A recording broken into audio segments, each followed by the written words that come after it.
Hello friends, ഇന്ന് നമ്മുടെ mister മോഹൻലാലിൻ്റെ 64ാമത്തെ പിറന്നാൾ. ലോകമെമ്പാടുമുള്ള മലയാളികൾ, ഈ സിനിമാ പ്രേമികൾ വളരെ ആകാംക്ഷയോടെ അല്ലെങ്കിൽ വളരെ അഭിമാനത്തോടെ ഓർത്തു വയ്ക്കുന്ന ഒരു ദിവസം കൂടിയാണ്. കാരണം നമ്മുടെ മലയാളത്തിൽ രണ്ട് മുഖങ്ങളാണ് മമ്മൂട്ടിയും മോഹൻലാലും. ഒരു നാണയത്തിൻ്റെ രണ്ട് വശങ്ങൾ. അതിലെ വേറൊരു മഹാനടൻ്റെ പിറന്നാളാണ്. അദ്ദേഹത്തിൻ്റെ ഇതുവരെയുള്ള കരിയറിൽ അദ്ദേഹം വീഴ്ചയും എണീക്കലും അപവാദങ്ങളും പലതും കേൾക്കേണ്ടി വന്നിട്ടുണ്ടെങ്കിൽ പോലും അദ്ദേഹത്തിൻ്റെ സിനിമാ കരിയർ വളരെ ആവേശകരമായ ഒരു കരിയർ തന്നെയാണ്. ഞാൻ ഇന്ന് വന്നിരിക്കുന്നത് എനിക്ക് മോഹൻലാൽ എന്ന വ്യക്തിയുടെ ഈ കഴിഞ്ഞ 5 വർഷത്തെ സിനിമ, അല്ലെങ്കിൽ അദ്ദേഹത്തിൻ്റെ സിനിമാ ജീവിതത്തിലെ 5 വർഷത്തെ നേട്ടങ്ങളും അല്ലെങ്കിൽ കുറവുകളും എല്ലാം കൂടി ആണ് നോക്കാൻ പോകുന്നത്. അപ്പോൾ ഏതൊക്കെ സിനിമയാണ് അദ്ദേഹത്തിന് നേട്ടം ഉണ്ടാക്കിയിരിക്കുന്നത്, ഏതൊക്കെ സിനിമയാണ് തിയേറ്ററിൽ നിന്നും ഒരിക്കലും ഒരു ശ്രദ്ധയും നേടാതെ പോയിരിക്കുന്ന സിനിമ, അതൊക്കെ നോക്കാൻ പോകുന്നത്. അപ്പോൾ 2020 മുതലാണ് ഞാൻ ഉദ്ദേശിക്കുന്നത്. ഇദ്ദേഹത്തിൻ്റെ 2020 ഇറങ്ങിയിട്ടുള്ളൊരു വൻ ബിഗ് നമ്മളെ ഏറ്റവും കൂടുതൽ ട്രെയിലറെല്ലാം കണ്ട് നമ്മളെല്ലാം ആകാംക്ഷയോടെ കാത്തിരിപ്പിച്ചൊരു സിനിമയായിരുന്നു ബിഗ് ബ്രദർ. അത് നമ്മുടെ സിദ്ദിഖാണ് ഡയറക്റ്റ് ചെയ്തിരിക്കുന്നത്. വളരെയധികം നമ്മൾ ആകാംക്ഷയോടെയും വളരെയധികം പ്രതീക്ഷയോടെയും കാത്തിരുന്ന സിനിമയായിരുന്നു. അദ്ദേഹത്തിൻ്റെ ട്രെയിലറെല്ലാം കണ്ടപ്പോൾ എന്തോ വലിയതായിട്ട് നമ്മൾ പ്രതീക്ഷിച്ചിരുന്നു. പക്ഷേ ഇത് അധികം ബോക്സ് ഓഫീസിൽ വലിയ കാര്യമായി ചെല്ലൊന്നും ഉണ്ടാക്കാൻ ഇദ്ദേഹത്തിന് കഴിഞ്ഞില്ല. ബിഗ് ബ്രദർ അങ്ങനെ ഒരു വലിയ ഫ്ലോപ്പിലേക്ക് പോയി.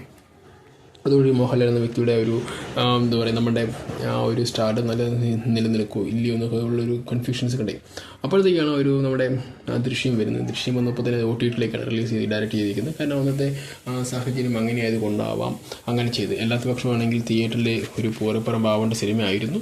പക്ഷേ എന്തോ ഒരു കാരണവശാൽ ആ സിനിമയ്ക്ക് ആ വിധി എന്ന് പറയുന്നത് OTT വഴി റിലീസ് ചെയ്യേണ്ടതായിരുന്നു. കാരണം കോവിഡിൻ്റെ ആ സമയമായതുകൊണ്ട്. അപ്പോൾ അത് വളരെയധികം വൻ വിജയമായിരുന്നു. കാരണം ദൃശ്യം 1-നേക്കാൾ മികച്ചു നിന്നൊരു സിനിമയും കൂടിയായിരുന്നു. കാരണം ആ ഒറ്റ ക്ലൈമാക്സിലെ സിനിമ നമ്മളെ മാറ്റിമറിച്ച് നമ്മുടെ ആ ഒരു സിനിമ പ്രതീക്ഷ അല്ലെങ്കിൽ സിനിമയുടെ ആ ഒരു ക്ലൈമാക്സ് മൊത്തം നമ്മളെ കൊണ്ട് ഇല്ലാതാക്കി പറയില്ല, അങ്ങനെയുള്ളൊരു അവസ്ഥയിലേക്ക് എത്തിച്ചു. പിന്നെ അതിന് 2021 അതേ വർഷം തന്നെ വേറൊരു സിനിമ വന്നതാണ് മരക്കാർ ഏറ്റവും കൂടുതൽ പഴികേട്ടൊരു സിനിമയായിട്ടാണ് എനിക്ക് തോന്നുന്നത്. മരക്കാർ മോഹൻലാലിൻ്റെ കരിയറിൽ ഏറ്റവും കൂടുതൽ പഴികേട്ടതെന്ന് വെച്ചാൽ കുറേ അധികം വന്നിട്ട് പ്രിയദർശനം മറ്റു ടീംസൊക്കെ വന്ന് തള്ളി മറിച്ചിട്ട് പോയൊരു സിനിമയായിരുന്നു. പക്ഷേ അതൊന്നും ബോക്സ് ഓഫീസിൽ അധികം കണ്ട് ചലനം സൃഷ്ടിക്കാൻ കഴിഞ്ഞില്ല. കാരണം ഒരു പക്ഷേ മോഹൻലാൽ എന്ന വ്യക്തിയുടെ പ്രശ്നമായിരിക്കില്ല. കാരണം എന്താ കഴിഞ്ഞാൽ അദ്ദേഹം ഒരു ഡയറക്ടർ എന്താണോ പറഞ്ഞത് അതല്ലേ ചെയ്യാൻ പറ്റത്തുള്ളൂ. അദ്ദേഹം ചൂസ് ചെയ്യുന്ന സ്ക്രിപ്റ്റിൻ്റെയും പ്രശ്നമില്ല. പക്ഷേ അതെന്തോ ആ സിനിമ അങ്ങനെ എടുത്തപ്പോൾ ആ സിനിമ വലിയ ചലനം സൃഷ്ടിക്കാൻ പറ്റിയില്ല. പിന്നെ ഒരുപാട് ട്രോളുകളൊക്കെ വന്നു. ബെട്ടിയിട്ട ബാഴത്തണ്ട് പോലുള്ള ആ ഡയലോഗ് പിന്നെ സോഷ്യൽ മീഡിയയിൽ ട്രോളായി മാറി. ഒടിയൻ്റെ കഞ്ഞിക്ക് ശേഷം ഏറ്റവും ട്രെൻഡ് ആയിട്ടുള്ള ഒരു വാക്കായിരുന്നു ബെട്ടിയിട്ട ബാഴത്തണ്ട്. പിന്നെ അതിലെ മേക്കിംഗ്, പിന്നെ അതിലുള്ള സാങ്കേതിക വിദ്യകൾ, പിന്നെ കഥ, അതൊക്കെ വലിയൊരു പ്രശ്നമായിരുന്നു. കാരണം ചരിത്ര സിനിമ എടുക്കാൻ പ്രിയദർശനെ കൊണ്ടാവില്ല എന്ന് ഞാൻ പറയില്ല. പക്ഷേ അദ്ദേഹം കാലാപ്പായുള്ള ഒരു സിനിമയൊക്കെ എടുത്തിട്ടുണ്ട്. അത് ചരിത്രം വളച്ചൊടിച്ച് പറഞ്ഞാണെങ്കിൽ പോലും പക്ഷേ അദ്ദേഹം എടുത്ത് നല്ല രീതിയിൽ എടുത്തിട്ടുണ്ട്. പക്ഷേ ഇതിനെന്തോ അദ്ദേഹത്തിന് കൈപ്പിഴ പറ്റുന്നതിന് പറയാൻ പറ്റുള്ളൂ.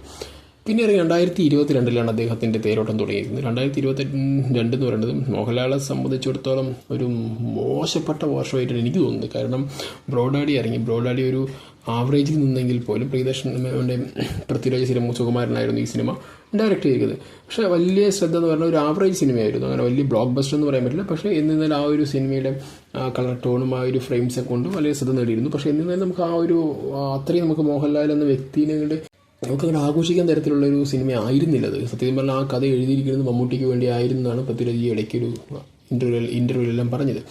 എന്തോ ആ ഒരു ഡേറ്റിൻ്റെ പ്രശ്നം കൊണ്ട് നേരെ മോഹൻലാലായിട്ട് വരികയായിരുന്നു. പിന്നെ അതിനുശേഷം ആ സിനിമ പക്ഷേ മോഹൻലാൽ എടുത്തുകൊണ്ട് പടം പൊട്ടിയെന്ന് പറയാം. പൊട്ടിയെന്നല്ല, ഒരു ആവറേജ് സിനിമ ആയിരുന്നു. ചിലപ്പോൾ ഇത് കണ്ടിരിക്കാം മമ്മൂട്ടി ചിലപ്പോൾ ഇതിനേക്കാളും ബെറ്റർ സിനിമ വന്ന് ചെയ്യേണ്ട ഉണ്ടെന്ന് പറഞ്ഞ് അദ്ദേഹം മാറിപ്പോയത് ചിലപ്പോൾ പറയാൻ പറ്റില്ല. അത്രയും ആ ഒരു സെൻസ് മോഹൻലാലിനെ കാണിക്കാൻ പറ്റില്ല. കാരണം അദ്ദേഹം ആവറേജ് സിനിമയാണെന്ന് പറഞ്ഞാൽ മാറി നിൽക്കേണ്ടതൊരു ആവശ്യകതയുണ്ട്. പക്ഷേ അത് അദ്ദേഹം ചെയ്യാറില്ല. ഫ്രണ്ട്സിന് വേണ്ടി ആ സിനിമയിൽ തലവെച്ച് കൊടുക്കുകയാണ് ചെയ്യുന്നത്. അങ്ങനെ ബ്രോഡാഡി ഒരു ആവറേജ് നിൽക്കുമ്പോൾ തന്നെ അടുത്ത സിനിമ ഇറങ്ങിയാണ് ആറാട്ട്. വളരെയധികം മലയാള സിനിമയിൽ ഇത്രയും ആഘോഷിക്കപ്പെട്ട ഒരു ട്രെയിലറും ഇത്രയും ആഘോഷിക്കപ്പെട്ട ഒരു നമ്മുടെ ഒരു സിനിമ റിലീസിൽ നിന്നും ഉണ്ടായിട്ടുണ്ടായിരുന്നു. ഓടിയതിനു ശേഷം പിന്നെ വളരെയധികം മോഹൻലാലിൻ്റെ ആറാട്ട് എന്നൊക്കെ പറഞ്ഞ് ഇറങ്ങിയ സിനിമ അത് വളരെ അട്ടർ ഫ്ലോപ്പ് എന്ന് പറഞ്ഞാൽ ഒരു രക്ഷയില്ലാതെ ഫ്ലോപ്പായി പോയി. കാരണം സിനിമ ഒന്നിനെ എടുത്തു കഴിഞ്ഞാൽ അതറിയില്ല. B ഉണ്ണികൃഷ്ണനായിരുന്നു ഡയറക്ടർ. പക്ഷേ പടം കാര്യമായി ചലനം ഉണ്ടാക്കാൻ പറ്റിയില്ല. അങ്ങനെ 2022 രണ്ടാമത്തെ സിനിമ ഇറങ്ങി. അത് ഒരു ഫ്ലോപ്പായി മാറി. പിന്നെ അദ്ദേഹത്തിൻ്റെ സിനിമ ഇറങ്ങിയാൽ പിന്നെ 2022 തന്നെ 12th മാൻ ഇറങ്ങി. 12th മാൻ എന്തിനെ ഇറങ്ങിയെന്ന് വെച്ച് കഴിഞ്ഞാൽ മോഹൻലാലിനും അറിയില്ല. മോഹൻലാൽ ചിലപ്പം ഏതെങ്കിലും ഫ്രണ്ട്സിൻ്റെ വാക്കുകൾ കേട്ട് ഇല്ലെങ്കിൽ അദ്ദേഹം കഥ ചൂസ് ചെയ്യുമെന്ന് അറിയത്തില്ല. അതും വളരെയധികം ഫ്ലോപ്പാണ് ഉണ്ടാക്കി. കാരണം വലിയ ചലനമൊന്നും ഉണ്ടാക്കാൻ തിയേറ്ററിക്കോ ഇല്ലെങ്കിൽ OTTക്കോ ഒന്നും കഴിഞ്ഞില്ല. വളരെ ഫ്ലോപ്പ് എന്ന് പറഞ്ഞാൽ വളരെ ഫ്ലോപ്പ്. ഞാൻ തന്നെ സിനിമ OTTയിലാണ് ഈ സിനിമ ഇറങ്ങിയത് 2022. പക്ഷേ വലിയ കാര്യമായ ചലനമൊന്നും ഉണ്ടാക്കാൻ ഈ സിനിമയ്ക്ക് കഴിഞ്ഞില്ല. പിന്നെ അതിനുശേഷമാണ് നമ്മൾ വൈശാഖമായിട്ടൊരു സിനിമ വരുന്നത് 2022 തന്നെയാണ്. ആ സിനിമയുടെ ഒരു പ്രത്യേകത പറയുന്നത് ഈ അദ്ദേഹം സിക്കൊക്കെ ആയിട്ട് വരുന്നത് ഒരു തലപ്പാവൊക്കെ വെച്ചൊരു പരിപാടിയായിരുന്നു. പക്ഷേ സിനിമയുടെ പേര് മോൺസ്റ്റർ എന്നാണ്. പക്ഷേ അതിനും വലിയ ചലനം ഉണ്ടാക്കാൻ പറ്റില്ല. അത് ഇറങ്ങിയപ്പോൾ മുതൽ ഭയങ്കര ട്രോളായിരുന്നു. രണ്ടാമത്തെ കാര്യം, മോഹൻലാൽ ഇങ്ങനെയൊക്കെ ഒരു സിനിമ അഭിനയിക്കാൻ തുടങ്ങി. കാരണം ഇത്രയും ഒരു മോശപ്പെട്ട സിനിമയിലൊക്കെ ഭാഗമാകാൻ മോഹൻലാലിനെ പോലെ ഇത്രയും ഒരു ആക്ടർ കഴിഞ്ഞു എന്നുള്ളൊരു അതിശയം കൂടി ഈ സിനിമയോട് കേൾക്കേണ്ടി വന്നു. കാരണം പിന്നെ ഒരുപാട് ഡബിൾ മീനിങ് കോമഡീസ്, പിന്നെ ഹണി റോസുമായിട്ടുള്ള കുറേ സീൻ, അതൊക്കെ വെറും ബോറായിപ്പോയി സിനിമയുമായി. പിന്നെ നമ്മുടെ മോൺസ്റ്റർ അത്രയും ഫ്ലോപ്പായി പോയി. 2022 വേറൊരു പടക്കം കൂടി പൊട്ടി. പിന്നെ അദ്ദേഹത്തിൻ്റെ വേറൊരു സിനിമ 2022 ഇറങ്ങിയതാണ് ഹെലോൺ സിനിമയ്ക്ക് ഞാൻ ഈ തിയേറ്ററിൽ അല്ലെങ്കിൽ ആ ഒരു തിയേറ്ററിൽ ഇല്ലെങ്കിൽ ഒരു OTT എവിടെയാണ് വെച്ചാലും ഈ സിനിമേൻ്റെ തിയേറ്ററിൽ എല്ലാവരും എലോണായിരുന്നു. സിനിമ തിയേറ്റർ കാണാൻ തന്നെ എല്ലാവരും എലോണായിരുന്നു. അങ്ങനെ വലിയ കാര്യമായിട്ടുള്ളൊന്നും ഉണ്ടായിരുന്നില്ല സിനിമയിൽ. തിയേറ്ററിൽ പറയുന്ന പോലെ തന്നെ അദ്ദേഹത്തിൻ്റെ ഒരു മാറ്റമൊന്നുമില്ലെന്നേ. കാരണം എന്തോ ഒരു എൻ്റെ ഒരു അഭിപ്രായത്തിൽ ഇതൊരു പരീക്ഷണ സിനിമയായിട്ട് എനിക്ക് തോന്നിയത്. പക്ഷേ അത് ഫ്ലോപ്പായി പോയി. അങ്ങനെ 2022 വേറൊരു പടം കൂടി ഇങ്ങനെ ആട്ടപ്പടലം പൊട്ടി താഴെ വീണു. പിന്നെ വലിയ പ്രതീക്ഷയോടെ നമ്മൾ കാത്തിരിക്കുന്ന സിനിമയൊന്നായിരുന്നു ജയിലറിൽ ഇദ്ദേഹത്തിൻ്റെ ഒരു ക്യാമിയോ അപ്പിയറൻസ്. അത് വളരെയധികം ശ്രദ്ധ നേടിയിരുന്നു. ആകെ കുറച്ച് സമയം ഉണ്ടാവുള്ളൂ. സ്ക്രീൻ പ്ലേ വളരെ കുറച്ചായിരുന്നെങ്കിലും പക്ഷേ അത് മോഹൻലാലിനെ സംബന്ധിച്ചിടത്തോളം ഒരു തിരിച്ചുവരവ് എന്ന് പറയുന്ന രീതിയിലേക്ക് അത് മോഹൻലാൽ ആരാധകർ കേരളത്തിൽ വളരെയധികം ആഘോഷിച്ചു. അതും ചില സമയങ്ങളിൽ പറയുന്നുണ്ടായി മോഹൻലാൽ രജനീകാന്തെ പോലും വീട്ടിലാക്കിപ്പോയി എന്ന് വെച്ചാൽ രജനീകാന്ത് അത്രയും നേരം പെർഫോം ചെയ്തല്ല, അന്നേരം മോഹൻലാൽ ഒറ്റ ആൾ വന്ന് ആ സിനിമ കൊണ്ട് കൊണ്ടുപോയി എന്ന് പറയുന്ന രീതിയിലേക്ക് പ്രേക്ഷകരുടെ പ്രതികരണങ്ങൾ വരാൻ തുടങ്ങി. പക്ഷെ അതൊക്കെ എത്രമാത്രം ഭീരുത്വമാണെന്ന് എനിക്കറിയത്തില്ല. കാരണം അങ്ങനെയൊന്നും പറയാൻ പാടുന്നില്ല. കാരണം മോഹൻലാൽ ഒരു ചെറിയൊരു ക്യാമിയിലാണ് വരുന്നത്. ആദ്യം പിന്നെ ശിവരാജ് കുമാർ ഇവരൊക്കെ ക്യാമിയ റോളിലാണ് വരുന്നത്. അപ്പോൾ അതിൻ്റെ ഒരു അപ്പിയറൻസ് പറയുന്നത് അതെടുത്ത് കാണിക്കണം. കാരണം ഒറ്റ സീൻസിൽ വരികയാണെങ്കിൽ അത് വളരെ നല്ല സെറ്റപ്പായി വരണം. അപ്പോൾ അതിൻ്റെ ഒരു നെൽസൺ നല്ല രീതിയിൽ തന്നെ അദ്ദേഹത്തിന് ആ ഒരു സ്പേസ് കൊടുക്കുകയും നല്ല രീതിയിൽ പെർഫോം ചെയ്തു. അത് മോഹൻലാൽ ആരാധകർ ഏറ്റെടുക്കുകയും ചെയ്തു. കാരണം ഇവിടുത്തെ ഉള്ള മൂവി റിവേഴ്സൊക്കെ തള്ളിമറിച്ചു. കാരണം മോഹൻലാലാണ് രജനീകാന്ത് അങ്ങനെയൊക്കെ കുറേ. പക്ഷേ ആ സിനിമ രജനീകാന്തിൻ്റെ ഒരു വേറിട്ട സിനിമകളൊന്നായിരുന്നു ജയിലർ. അതിനുശേഷം നമ്മുടെ മോഹൻലാലിൻ്റെ വേറെ സിനിമ ഇറങ്ങിയത് ദൃശ്യത്തിൻ്റെ ഒരു ചെറിയൊരു ചായവുള്ള സിനിമ, നമ്മുടെ നേര് ഒരു കോർട്ട് ഡ്രാമ സിനിമയായിരുന്നു. അത് വളരെ വ്യത്യസ്തമായൊരു പ്ലോട്ടിലൂടെയാണ് സിനിമ പോയത്. പക്ഷേ ചില സിനിമകളിൽ ക്ലൈമാക്സ് സമയങ്ങൾ എത്തുന്ന സമയത്ത് നമ്മുടെ ജോർജ് കുട്ടിയുടെ പ്രേതം ഈ സിനിമയിലേക്ക് ചാടി എന്ന പോലെ തോന്നി എനിക്ക്. കാരണം എനിക്ക് തോന്നിയതാണ്, നിങ്ങൾക്ക് ആർക്കും തോന്നിയില്ലെങ്കിൽ അത് തികച്ചും വ്യക്തിപരമായിട്ടുള്ള എൻ്റെ അഭിപ്രായമാണ്. കാരണം നേരിൽ ആ ഒരു ചില സമയങ്ങളിൽ ഈ കുട്ടികളോട് പറയുന്ന രീതിയുണ്ട്.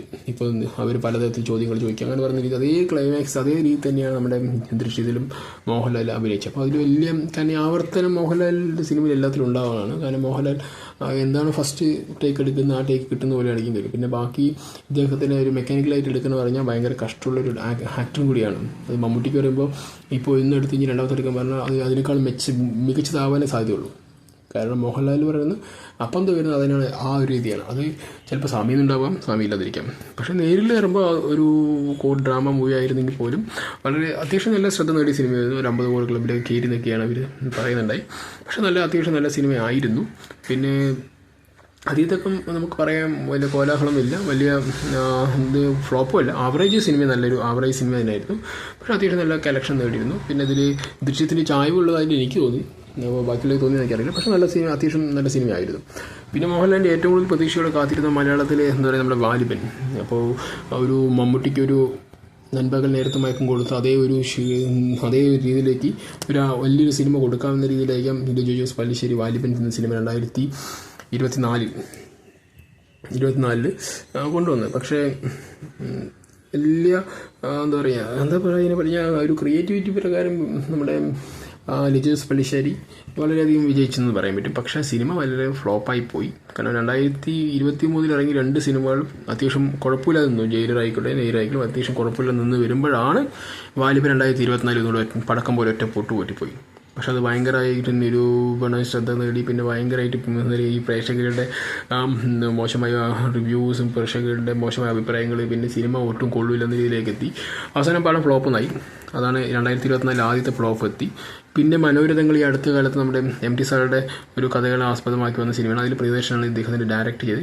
ഒരു ചെറിയൊരു 6-7 കഥകളിൽ ഒരു സ്റ്റോറിയിൽ ഇതൊരു മനോരഥങ്ങൾ സ്റ്റോറിൽ ഇദ്ദേഹത്തിൻ്റെ ഒരു കഥയുണ്ട്. ഇദ്ദേഹം പ്രിയദർശനാണ് ഇതിന് ഡയറക്ടറായിട്ട് വന്നിരിക്കുന്നത്. ഇദ്ദേഹത്തിൻ്റെയും പിന്നെ വേറൊരു നായികയുടെ പേര് ഓർമ്മയില്ല. എന്നിരുന്നാലും പടം അത് വലിയ കുഴപ്പമില്ലാതിരുന്നു. കാരണം വലിയ ശ്രദ്ധ വലിയ 6-7 കഥകളുണ്ട്. പക്ഷേ 6-7 കഥകളിലും ഏറ്റവും ശ്രദ്ധ നേടിയത് 2-3 ഉണ്ടായിരുന്നുള്ളൂ. പക്ഷേ അത് കുഴപ്പമില്ലാത്ത രീതിയിലാണ് ഇത് പോയത്. പക്ഷേ വലിയ വിജയിച്ചില്ലെന്ന് പറയാൻ പറ്റുള്ളൂ. അങ്ങനെ 2024 2 സിനിമയാണ് മോഹൻലാലിന് വന്നിരിക്കുന്നത്, വാലിബനും മനോരഥങ്ങളും. പിന്നെ 2024 വേറൊരു സിനിമ വന്നിട്ടുണ്ടായിരുന്നു. 2024 3 സിനിമയാണ്. അപ്പോൾ ബറോസ് എന്ന സിനിമ സ്വന്തം ഡയറക്ഷൻ ചെയ്ത് വന്ന സിനിമയായിരുന്നു. 2024 മോഹൻലാൽ തന്നെ ഡയറക്റ്റ് ചെയ്ത മൂവിയായിരുന്നു. അവരുടെ തന്നെ ബാനർ തന്നെയാണ്, ആശുവാസ് ബാനർ തന്നെയാണ് സിനിമ ചെയ്തിരിക്കുന്നത്. മോഹൻലാലിൻ്റെ ഏറ്റവും കൂടുതൽ ആകാംക്ഷയോടെ കാത്തിരുന്ന ഈ സിനിമാ ലോകം, ഈ ഒന്നടങ്കം ഇന്ത്യൻ സിനിമകളെല്ലാം ഒന്നടങ്കം കാത്തിരുന്ന, കാരണം ഇത്രയും വലിയ ഡയറക്ടർ ചെയ്യുന്നു എന്നതുകൊണ്ട് ഈ സിനിമയുടെ ക്വാളിറ്റി നല്ലതായിരിക്കും വിചാരിച്ചു. പക്ഷേ സിനിമ ഇറങ്ങിയപ്പോൾ 5 പൈസയ്ക്കില്ല എന്നുള്ള കാര്യം പിന്നീടാണ് എല്ലാവരും മനസ്സിലായത്. 3D പറഞ്ഞ രീതി എന്തെങ്കിലും കാണിച്ചുകൊണ്ട് കാർട്ടൂൺ സിനിമ, ഇതിനേക്കാളും കാത്തു എന്ന ഒരു കാർട്ടൂൺ ഉണ്ട് നമ്മുടെ കുട്ടികളെ കാണുന്നത്. അത് ഇതിനേക്കാളും ക്വാളിറ്റി ഉണ്ടായിരുന്നു, നല്ല കഥയുണ്ടായിരുന്നു. ഇതിലെന്താ സംഭവിച്ചു കഴിഞ്ഞാൽ മോഹൻലാൽ സംഭവം എന്തൊക്കെയോ കാട്ടിക്കൂട്ടി, ബറോസ് അടപടലം പൊട്ടി, കുട്ടികൾ പോലും ഉറങ്ങിപ്പോയിരുന്ന തിയേറ്ററിൽ നിന്നുള്ള റിവ്യൂസിൽ കണ്ട് എനിക്കും കണ്ടപ്പോൾ വലിയ രസം തോന്നിയില്ല.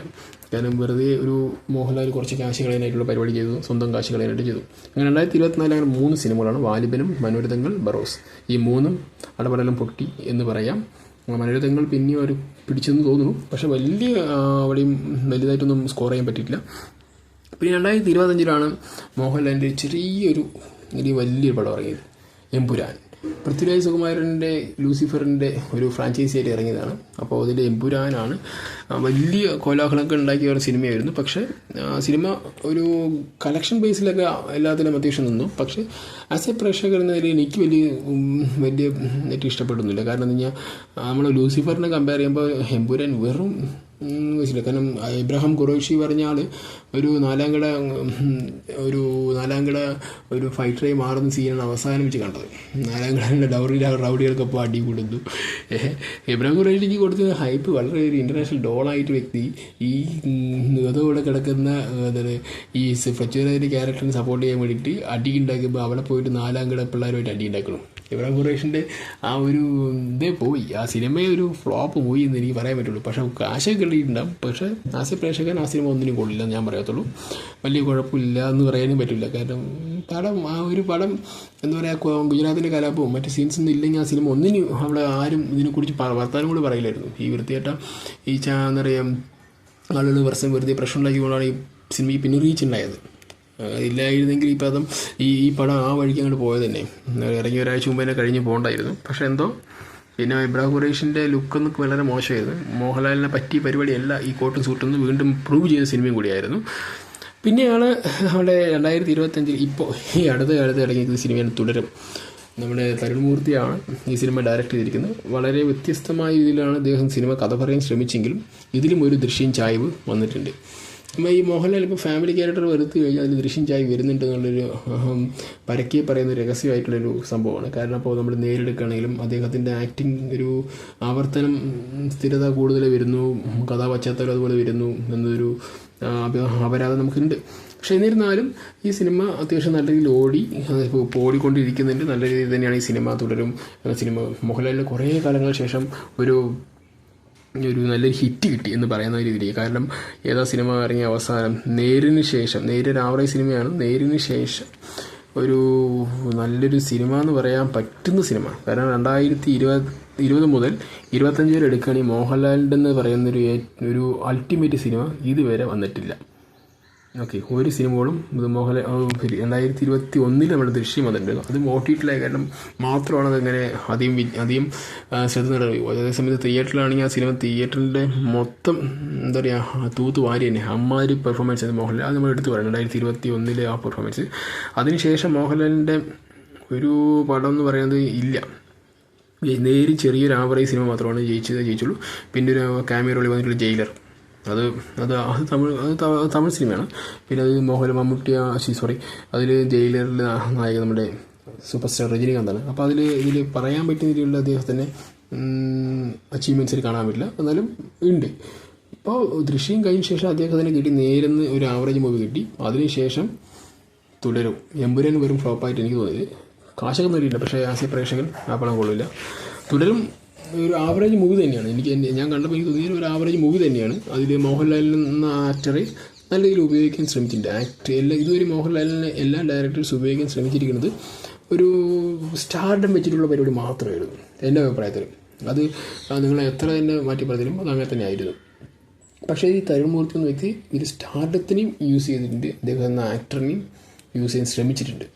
അത് നമ്മൾ എടുത്ത് പറയേണ്ട സംഭവമാണ്. അതുകൊണ്ട് തന്നെയാണ് ഈ സിനിമ കുറച്ചുകൂടി ക്ലിക്കായത്. പിന്നെ ഇതിൻ്റെ കുറേ കാലങ്ങളിൽ നമ്മുടെ ബെസ്റ്റ് കോംബോ ആയിട്ടുള്ള ശോഭനയും മോഹൻലാലുമായിട്ടുള്ളൊരു കോംബോ, അതൊക്കെ ഈ സിനിമയ്ക്ക് കുറേ പോസിറ്റീവ്സ് ഉണ്ടായി. കാരണം അതൊക്കെ പ്രേക്ഷകർ എന്ന നിലയിൽ കാണാനുള്ള ഒരു ആകാംക്ഷ കൂട്ടി. പവിത്രം എന്ന സിനിമയിലൊക്കെ അവരുടെ ആ ഒരു ക്യൂട്ട്നെസ് ഭയങ്കര നമുക്ക് ഇഷ്ടമാണ് ഇല്ലേ. അപ്പോൾ അത് നമുക്ക് കുറച്ചുകൂടി പിന്നെ ഈ തലമുറയ്ക്കും കൂടി കാണാനൊരു അവസരമായിട്ട് തരുൺ മൂർത്തി എന്ന ഒരു ഡയറക്ടർ ഈ ശോഭനയെ കൊണ്ടുവരികയും പിന്നെ ഈ സിനിമ ഇത് വരികയും സംഭവിക്കുകയും ചെയ്തതോടുകൂടി മോഹൻലാലിൻ്റെ ആ പഴയ ഒരു ക്യൂട്ട്നെസ്സും കിട്ടി. പക്ഷേ ഇതൊരു ആവറേജ് വലിയ സൂപ്പർ ഹിറ്റ് മൂവി ആയിട്ടൊന്നും പറയാൻ പറ്റില്ല. കാരണം അത്ര ഒരു വെറൈറ്റി സ്റ്റോറി ഒന്നും പറയാൻ പറ്റില്ല. കാരണം ഈ സ്റ്റോറീൻ്റെ പശ്ചാത്തലം ഇങ്ങനെ പോയിക്കൊണ്ട് വരികയാണെങ്കിൽ ഫാമിലി സപ്പോർട്ട് ചെയ്ത് തന്നെയാണ്. അപ്പോൾ ദൃശ്യം വന്നില്ല എന്നുള്ള പരിപാടി ഉണ്ടായിരുന്നു. പക്ഷേ എന്നാലും പടം നല്ല ക്ലിക്കായിട്ടുണ്ട്. പിന്നെ അവസാനം ഒരു പാട്ടൊക്കെ ഉണ്ട്, ഒരു അടിപൊളി പാട്ടൊക്കെ കൊടുത്തിട്ടുണ്ട്. ആ പാട്ട് പോലും ഈവൻ നമ്മുടെ തമിഴ് സിനിമയിൽ ഒരു പാട്ട് ഒന്ന് കോപ്പി ചെയ്തതാണ്. അതുമല്ല അതിൻ്റെ ഒരു ലിറിക്സ് മറ്റും കാര്യം നോക്കുമ്പോഴും പുല്ലുമനുവിൻ്റെ നരലിൻ്റെ സിനിമയിൽ വെൽമുരുകൻ എന്ന സോങ്ങിൻ്റെ അതിൻ്റെ ഒരു റീമേക്ക് സോങ് ആയിട്ട് വരുമ്പോൾ തോന്നിയിരിക്കും.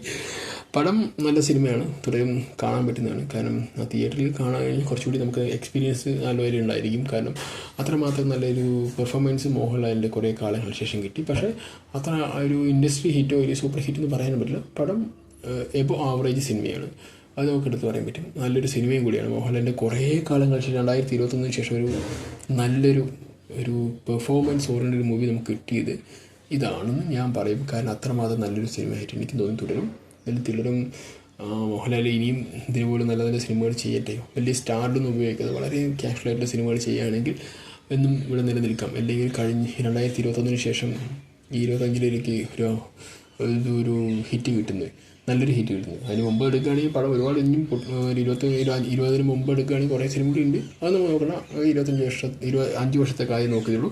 പക്ഷേ മോഹൻലാൽ എന്ന ആക്ടർ വീണ്ടും റീബർത്ത് ചെയ്ത വർഷം കൂടിയാണ് നമ്മുടെ ഈ വർഷം 2025. ഇനിയും കുറേ അധികം നല്ല നല്ല സിനിമകൾ അദ്ദേഹത്തിൻ്റെ വരുന്നുണ്ട്. അപ്പോൾ അദ്ദേഹത്തിന് ഇനിയും നല്ല നല്ല സിനിമകൾ സ്റ്റാർട്ടൊക്കെ ഒഴിവാക്കിയിട്ട് വളരെ നോർമൽ സ്റ്റോറി നമ്മളെ മലയാളികളെ ത്രസിപ്പിക്കാനും എന്താ പറയുക നമ്മളെ ഇൻട്രസ്റ്റ് ചെയ്യിക്കാനും ഇല്ലെങ്കിൽ നമ്മളെ ആഘോഷമാക്കി തിയേറ്ററിലൊക്കെ ആഘോഷിക്കാനൊക്കെ നല്ല സിനിമകൾ അദ്ദേഹത്തിന് ചെയ്യാൻ കഴിയട്ടെ എന്ന് ഞാൻ വിശ്വസിക്കുന്നു. കാരണം നല്ലൊരു മലയാളത്തിൻ്റെ 2 മുത്തുകളാണ് മമ്മൂട്ടി മോഹൻലാലും. അപ്പോൾ അവരുടെ സിനിമകൾ കാണാമെന്നുള്ളത് നമ്മുടെ ഒരു ശീലമാണ്. അത് ഏത് സിനിമ നമുക്ക് കാണുന്നതാണ്. അപ്പോൾ എന്തായാലും ശ്രീ മമ്മൂട്ടിക്കും മോഹൻലാലിലേക്ക് നല്ല ഭാവങ്ങളുണ്ടാവട്ടെ. എന്നാലും എൻ്റെ നല്ലൊരു ബർത്ത്ഡേ വിഷസ് ഞാൻ നമ്മുടെ ഈ നടനെ അറിയിക്കുകയാണ്. അപ്പോൾ happy birthday Mohanlal. Thank you. Bye. See U.